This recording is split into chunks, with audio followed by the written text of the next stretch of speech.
వి gold trusted gold buyers. మీరు తాకట్టు పెట్టిన బంగారాన్ని విడిపించి ఈ రోజు ఉన్న మార్కెట్ ధరకు కొనబడును.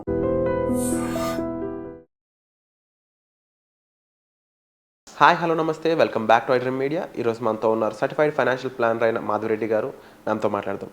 Hi ma'am. హలో అండి. మ్యామ్, మార్కెట్స్ పరిస్థితి ఎలా ఉందో అందరికీ తెలుస్తూ ఉంది. అంటే డౌన్ ఫాల్ వెళ్తూ ఉంది. అయితే ఇలాంటి టైంలో కూడా ఇన్వెస్ట్ చేద్దాం అనుకున్నప్పుడు కొన్ని బెటర్ ప్రొడక్ట్స్ కోసం చూస్తూ ఉంటారు. అలాంటి ప్రొడక్ట్స్ ఇప్పుడు మార్కెట్లో ఏమున్నాయి? సో డెఫినెట్లీ అండి, ఎందుకంటే ఒకవైపు రియల్ ఎస్టేట్ కూడా కొంచెం యాక్టివిటీస్ తగ్గాయి. సో అక్కడ కూడా భయపడుతున్నారు. ఈ రియల్ ఎస్టేట్ కూడా ఇక 1-2 ఇయర్స్ వరకు ఇలానే పెరగకుండా ఉంటే మనకి రిటర్న్స్ ఏమీ రావు, సో అందులో వెళ్ళొద్దు అనుకున్నారు. అలానే ఇప్పుడు స్టాక్ మార్కెట్స్ అక్కడ నుంచి అందరూ కూడా రియల్ ఎస్టేట్ ఎప్పుడైతే డౌన్ అవగానే ఆ మనీ అంతా స్టాక్ మార్కెట్కి వచ్చింది. మా దగ్గర కూడా చాలామంది స్టాక్ మార్కెట్లో ఇన్వెస్ట్ చేశారు.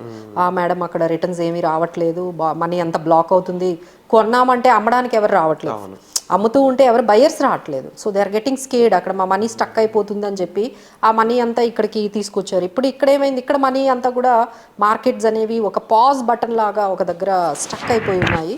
సో ఇలా ఈ టైంలో అంటే మార్కెట్స్ ఒకవైపు ఇంత అంటే ఒక రకమైన పాజ్లో మార్కెట్లో, సో ఈ ఇయర్ కూడా పెద్ద రిటర్న్స్ ఇవ్వకపోతే చాలామంది మా క్లయింట్స్ క్వశ్చన్ ఎలా ఉంటుందంటే, మేడం మరి ఇయర్ ఒక 5% ఇస్తే దీనికన్నా బెటర్ కదా, బ్యాంక్లో పెట్టుకుంటే కనీసం ఒక 6.5-7 వరకు వస్తాయి కదా, ఏం చేయమంటారు, ఇక్కడ పెట్టడం కన్నా ఇయర్ అంతా కూడా ఎక్కడైనా పెట్టుకుంటే. అంటే ఇలాంటి క్వశ్చన్స్ అయితే బాగా రైజ్ అవుతున్నాయి. అంటే ఆల్రెడీ పెట్టిన వాళ్ళైతే they can stay invested, but కొత్తగా పెట్టే వాళ్ళకి ఈ ఆలోచనలు వస్తూ ఉంటాయి. ఒక 5 lakhs 10 lakhs ఉన్నాయి మార్కెట్లో పెట్టాలి అంటే, ఇప్పుడేమో అదేమో ఇంకా క్లారిటీ రాలేదు, రియల్ ఎస్టేట్లో అయితే స్టక్ అవుతుంది.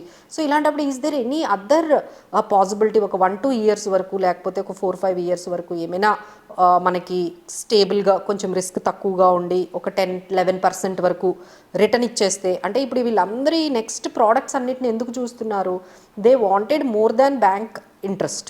బ్యాంక్ ఎంత ఇస్తుంది మీకు ఆఫ్టర్ TDS తర్వాత 4-5% ఇస్తారు.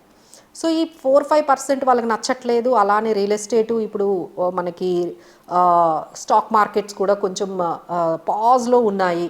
సో ఇంకేదైనా ఆప్షన్ ఉందా అని చాలామంది అడుగుతున్నారండి. That is the best option ఏంటంటే, కొత్తగా కాదండి, ఎప్పటి నుంచో మనకి డిబెంచర్స్, తర్వాత NCDs అంటారండి, నాన్ కన్వర్టబుల్ డిబెంచర్స్ ఉన్నాయి, బాండ్స్ ఉన్నాయి. ఇలాంటివి మార్కెట్లో సెకండరీ మార్కెట్లో ఉన్నాయి, ప్రైమరీ మార్కెట్లో ఉన్నాయి. దట్ ఈజ్ ఆల్సో ఆఫరింగ్ 9% నుంచి మీకు దాదాపుగా 11% వరకు మీకు మార్కెట్లో 12% వరకు కూడా ఫ్లో అవుతూ ఉన్నాయండి డిఫరెంట్ డిబెంచర్స్ అండ్ బాండ్స్. ఈ కేటగిరీని మనం డెట్ కేటగిరీ అంటాం. ఈ డెట్ కేటగిరీలో ఫీచర్స్ ఏముంటాయంటే, లెట్స్ ఏ ఎగ్జాంపుల్ ఒక ఫేస్ వాల్యూ ఉంటుంది, that is called minimum 10 lakhs అని పెడతారు, అంతకన్నా తక్కువ పెట్టడానికి ఉండదు. లేదు అంటే మినిమం ఒక 5 lakhs అంటారు. So that is a face value. అది పెట్టిన తర్వాత అక్కడ ముందుగానే ఫిక్స్ చేసి పెడతారు, మీకు 10.75% ఇస్తామని. దట్ ఈజ్ ఫిక్స్డ్, అంతకన్నా ఎక్కువ ఇవ్వరు. సో దట్ ఈజ్ అంటే మన బ్యాంక్ FD లానే ఉంటుందండి ఆల్మోస్ట్. సో తర్వాత మెచ్యూరిటీ టైం ఉంటుంది. సో వాళ్ళు ఏం చెప్తారంటే, మీకు 2030 వరకు ఉండాలి, 5 years మీకు మెచ్యూరిటీ పీరియడ్ తర్వాత మీరు ఏదైతే ఆ 10 lakhs పెట్టారో మీకు ఇచ్చేస్తారు. ఎవ్రీ ఇయర్ వాళ్ళు ఏదైతే ప్రామిస్ చేశారో 10.75% ఇంట్రెస్ట్ మీకు ఇయర్లీ క్రెడిట్ అయిపోతుంది. లేదు కాంపౌండింగ్ చేసి ఒకేసారి మెచ్యూరిటీ టైంలో అయినా మీరు తీసుకోవచ్చు.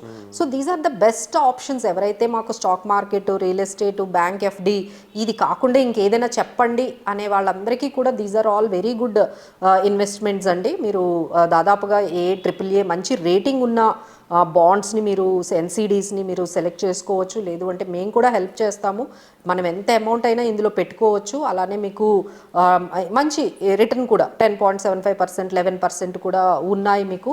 అది మంచి కంపెనీయా కాదా అనేది ఒకసారి మనము వాటి రేటింగ్ బట్టి మనం డిసైడ్ చేసుకోవచ్చు. So I will give you few examples అండి ఇక్కడ. దట్ ఈజ్ 11% సంస్థ ఫైనాన్స్ లిమిటెడ్ అనేది ఒకటి ఉంది. సో వాళ్ళు 11% ఆఫర్ చేస్తున్నారు for the maturity of 5 years or something like that. అలానే స్మాల్ ఫైనాన్స్ కంపెనీ అంటే బ్యాంక్ ఒకటి ఉంది కదా, మనందరికీ తెలుసు స్మాల్ ఫైనాన్స్ బ్యాంక్, వాళ్ళు 11.75%ని ఆఫర్ చేస్తున్నారు. అదనే అదానీ ఎంటర్టైన్మెంట్ 9.65% వాళ్ళ ఉన్న ఈ డిబెంచర్స్ NCDs మీద ఆఫర్ చేస్తున్నారు. అలానే మనకి కొన్ని మన స్టేట్ గవర్నమెంట్స్ కూడా వాళ్ళకు అవసరమైనప్పుడల్లా ఇలాంటి డెట్ ప్రోడక్ట్స్ని ఆఫర్ చేసి మనీ అనేది తీసుకుంటారండి. అలానే మనకి తెలంగాణ స్టేట్ ఇండస్ట్రియల్ ఇన్ఫ్రాస్ట్రక్చర్కి సంబంధించి మీకు ఇవన్నీ కంపెనీస్ మీద నమ్మకం లేకపోతే స్టేట్ గవర్నమెంట్స్ వాళ్ళు కూడా మీకు అవైలబుల్గా ఉన్నాయి. సో వాళ్ళవి కూడా 9%, 9.7% ఇస్తున్నారు. సో ఇలా మీకు 9% నుంచి 12% రేంజ్లో మనం తీసుకునే రిస్క్ బట్టి చాలా మార్కెట్లో ఫ్లోట్ అవుతున్నాయండి. So you can invest a very good amount. ఒక అంటే మళ్ళీ మీరు క్వశ్చన్ వేయచ్చు, మేడం 5 years వరకు ఉండాలా, మధ్యలో వెళ్ళిపోవచ్చు అంటే definitely there is a secondary market అండి. వీటికి కూడా స్టాక్ మార్కెట్ లాగే సెకండరీ మార్కెట్ ఉంటుంది. ఒక 2-3 yearsలో మీరు ఎగ్జిట్ అయిపోవాలి అనుకుంటే మీకు ఎప్పుడు సెకండరీ మార్కెట్లో బయర్స్ ఉంటారు. సో ఆ బయర్స్ ద్వారా మీరు వాళ్ళకి ఇచ్చేసి మీరు వెళ్ళిపోవచ్చు. సో అలాంటి ఫెసిలిటీస్ కూడా ఉంటాయండి. But you can not do it on your own. మమ్మల్ని కానీ ఎవరినైనా మీరు ఎక్స్పర్ట్స్ని ఈ పర్టికులర్ డెట్ మార్కెట్లో డెట్ ప్రోడక్ట్స్ మీద మంచి నాలెడ్జ్ ఉన్న వాళ్ళని అయితే మీరు సంప్రదించండి. మమ్మల్ని కనుక్కోమన్నా మేము కూడా మీకు కావాల్సిన ఇన్ఫర్మేషన్ ఈ డెట్ ప్రోడక్ట్స్ మీద ఇస్తాము. These are very good opportunity for the people who are fearing. అబ్బా స్టాక్ మార్కెట్స్ అంటే భయపడే వాళ్ళు చాలామంది ఉంటారండి. రిస్క్ ఎక్కువ ఉంటుంది, ఎప్పుడు అవుతుందో తెలియదు, ఎప్పుడు పడిపోతుందో తెలియదు, మాకు అసలు అది అంతగా అంటే అంత కాన్ఫిడెన్స్ అనిపించట్లేదు అనుకునే వాళ్ళందరూ కూడా ఈ డెట్ మార్కెట్లోకి రావచ్చండి. This is also offering between 9 to 11%. Wonderful ma'am. ముఖ్యంగా 10% ఇచ్చే డిబెంచర్స్ అయ్యొచ్చు, లేకపోతే 9% ఇచ్చే డెట్ ఫండ్స్ అయ్యొచ్చు. అండ్ చాలా మందికి ఇప్పుడున్న సిచ్యువేషన్స్లో ఇలాంటి రియల్ టైమ్ సిచ్యువేషన్స్ అనేవి వీటి యొక్క ఇంపార్టెన్స్ ని గుర్తు చేస్తూ ఉంటాయి. అవునండి. అండ్ మీరు ఎప్పుడు చెప్తుంటారు అసెట్ అలొకేషన్ ఇంపార్టెంట్, డెట్ కూడా ఉండాలి కదండి. అంటే ప్రతిదీ మనం రియల్ ఎస్టేట్ లేకపోతే ఈక్విటీలోనే పెట్టకూడదు. కొంత అమౌంట్ మనం డెట్లో కూడా పెడితే ఏమవుతుందంటే ఈ రెండు పెర్ఫార్మెన్స్ చేయలేదనుకోండి, ఈ ఇయర్ డెట్ అంటే ఈ ఇయర్ ఈక్విటీ మార్కెట్స్ ఏం రిటర్న్స్ ఇవ్వలేదు, అలానే రియల్ ఎస్టేట్ కూడా ఏం పెరగలేదు అనుకోండి, at least this product will give you at least 10%. So ఇలా మీరు అసెట్ అలొకేషన్ చేసుకునేటప్పుడు మీకు డెట్ లేకపోతే definitely you add some money in to the debt right now. This is an opportunity. Definitely దానికి తగ్గ మరింత ఇన్ఫర్మేషన్ మీకు కావాలనుకున్నట్లయితే ఇది రైట్ టైం అండి మ్యామ్తో మీరు మాట్లాడడానికి. అండ్ ముఖ్యంగా ఒక రైట్ ఇన్వెస్ట్మెంట్ అనేది మీకు కాస్త ధైర్యాన్ని ఇవ్వడంతో పాటుగా ఒక గోల్ ఫిక్స్ చేసి మీరు ఆ గోల్ని ఎటువంటి పరిస్థితుల్లో కూడా ఆపకుండా కొనసాగించే విధంగా తీసుకెళ్తూ ఉంటుంది. సో అసెట్ అలొకేషన్ చాలా ఇంపార్టెంట్ అందులో. సో ఇలాంటి సిచ్యువేషన్స్ అనే అసెట్ అలొకేషన్ ఎందుకు ఇంపార్టెంట్, ఎందుకు డివర్సిఫికేషన్ ఇంపార్టెంట్ అనేది ప్రూవ్ చేస్తూ ఉంటాయి. సో ముఖ్యంగా ఒక రైట్ ఇన్ఫర్మేషన్ కోసం అయితే మీరు డైరెక్ట్గా మ్యామ్ని సంప్రదించవచ్చు. వచ్చే ఎపిసోడ్లో మళ్ళీ కలుద్దామండి. Thank you so much ma'am. Thank you.